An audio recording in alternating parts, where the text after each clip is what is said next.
consider the case that, let's say I'm generalizing, but in the West, people are more individualistic, and like in China, people are more common to work in the groups? China's in the middle. I would say that the Japanese are definitely group-oriented, and perhaps the Koreans too. Yeah. But the mainland Chinese, yes, they are in groups first and foremost. But once the group has been established, then all of the dynamics start about who's the top dog. I think just like in the West, but it's like, I think in China it's a lot more me, us, 我们中国人 against everybody else. It feels like that often. I don't work in a company anymore. I am the owner of my company. And so I don't run into those problems, but I will run into people during interview, and I can pick up through questions and how they chat, their real way of doing things. Yeah. I will also say, if you're going to come into China, get a WeChat group, and if you're going to be hiring people, you have to start hiring in the WeChat, having like a weekend chat, slowly over 2 days, 3 days, even before you meet the person. You need to establish some level of relationship. First you get to I would do my main, get all the formalities out of the way on the WeChat chatting like that, just back and forth. You haven't met the person, you've seen the resume, but just start chatting to them on WeChat. And you can find out a lot of things from that. And then once you actually get to meet them, have your initial meeting, and I recommend also trying them out for a day in the office. Like give them a salary so you're not wasting their time, but try them for 1 day. You can do that legally, and then if you like them the first day, do it again the next day. So you have 2 days of actual testing them to see how they work with other workers in the office. But you've already established their personality type, because then they're gonna have a hard time lying on WeChat. Because you can also judge how long it takes them to answer a simple message. Because they might be checking with friends. So the longer it takes, longer it takes, then it's not so sincere. So the personal connection matters a lot. Yes. Maybe it matters more than, let's say, in the US. Like it's more transactional, but in China you need to be kind of become maybe friends or... No. Okay, tell me. I think that's a fallacy. Okay. Yeah, okay, this is a big subject, and I like this. What you're talking about in China is called guanxi, right? Guanxi, this means personal connection.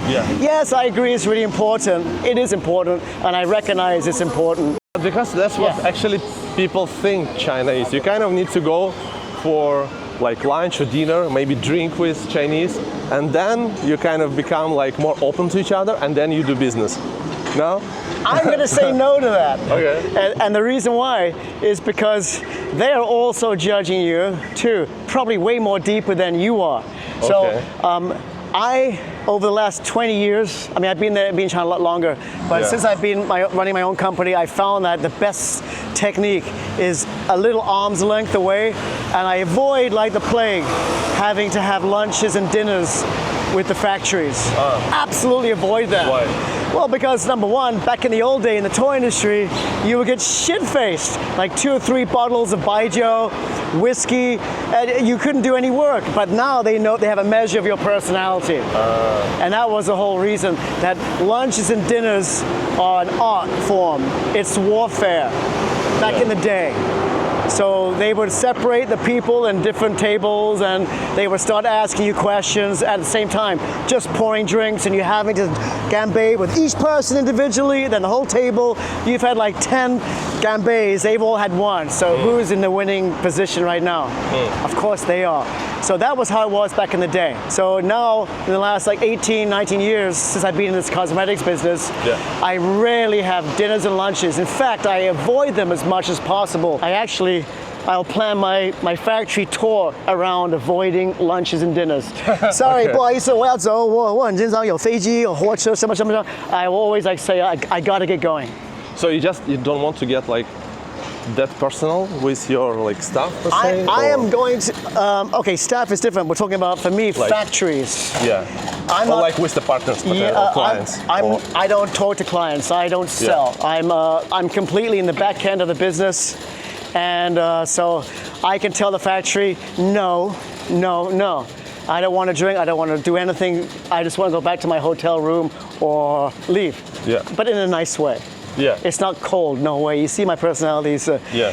cute, funny, and bubbly like that. And I bring that in to with the factories I go to, but with a serious side. Yeah. If you are selling into the China market, It's a different story. I would Maybe different skills. again, I would say spend several months in China before you kickstart the business, Yeah. and use the expat. There's all kinds of levels of expats. Get their opinions, because in the end, you spend like hundreds of thousands, millions of dollars US for your business launch in China, and you end up having the wrong partner. Yeah. That's a real possibility. Yeah. And the partner decides, oh, I can do it too.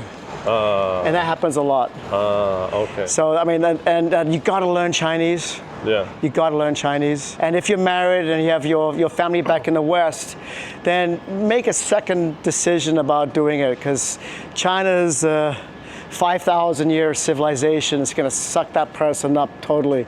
And high divorce rate, it's really more of a difficult choice. Yeah. So I'd recommend living in Singapore. This is an awesome place. And then have other people do the opening up business. But you have to have people you trust. People with morals. Yeah. That's the key thing.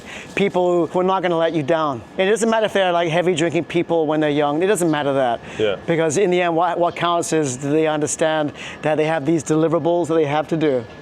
And they're doing it even with a hangover. Yeah. Because expats tend to drink a lot more, right? Yeah. What would be your advice how to make friends with Chinese? For me, because I like the gym, so I would first choose the gym. And there are outdoor gyms there, and you can start there to meet friends. You won't meet so many people in the bars, but then you gotta be careful. If you love drinking, then that's your place to go. But I don't recommend finding long-term friends from being drunk all the time with them. That's not so good. I think for me, it's like just traveling on a bus, because I often go on buses with my children, and it's a delight. It's an air-conditioned bus. There's Chinese people on the bus, and we always start talking. So that's like a great way to meet people on buses. Are they naturally curious about foreigners? Absolutely curious. More so than now, because there's very few foreigners now living in China. Yeah, very few. And when you have like tiny little mixed blood children, they become even more curious. Yeah. So it's kind of fun.